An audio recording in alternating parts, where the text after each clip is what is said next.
Brand identification is going to be all important in clothing, textiles and accessories where it comes to sales globally in the future, says fashion strategist and guru Robert Mckee from US-based software and service solutions company Lawson.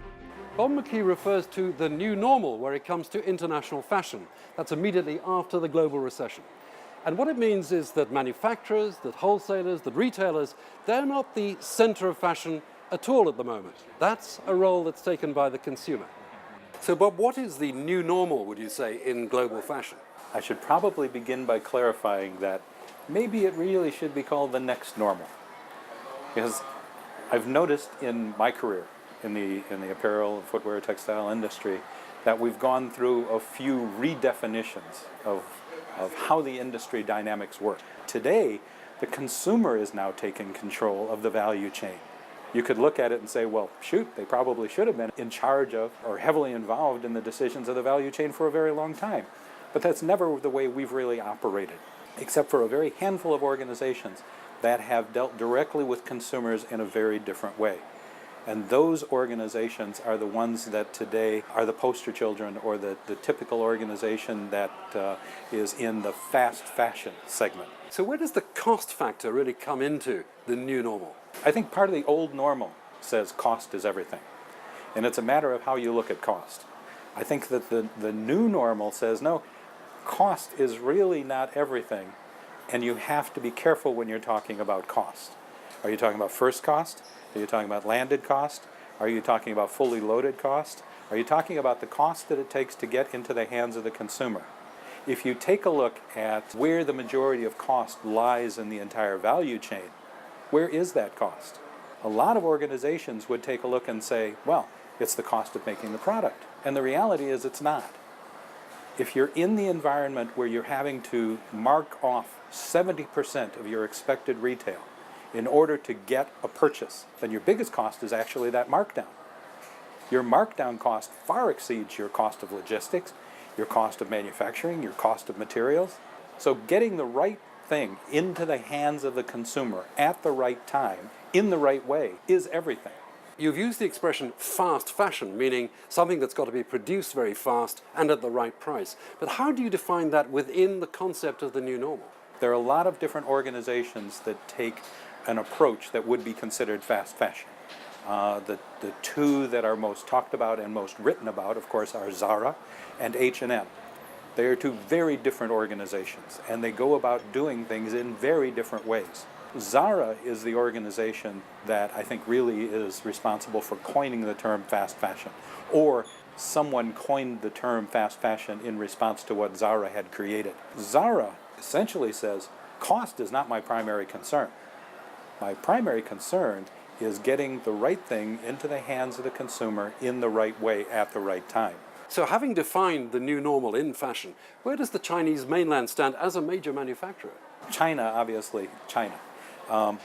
Again, we go back far enough to know that there was a time before China. We tend to think that China as a manufacturing engine is the be-all and end-all. If we read about the history of fashion, fashion has always been an economic engine. So where does it go after this? Where is the impact on China? China will continue for quite some time, obviously. There's a significant investment in textile and apparel infrastructure. Today, China produces some 70% of the world's needs of both apparel and footwear. And I think it's higher on footwear than it is on apparel. The reality is that's not going to disappear overnight. But if you take a look at a few different factors, wages are rising. You also had the revaluation of the renminbi that took place. You're going to find that more and more manufacturers will find it more economically feasible to produce planes, trains, and automobiles than apparel and textiles. So where do we go from here? Who knows? I guess a lot of speculation is that Bangladesh, until a couple of weeks ago when things started going crazy in Bangladesh, Africa is certainly one of those places. If you look around and you find underdeveloped economies, you'll find that that is probably the next place that manufacturing will go.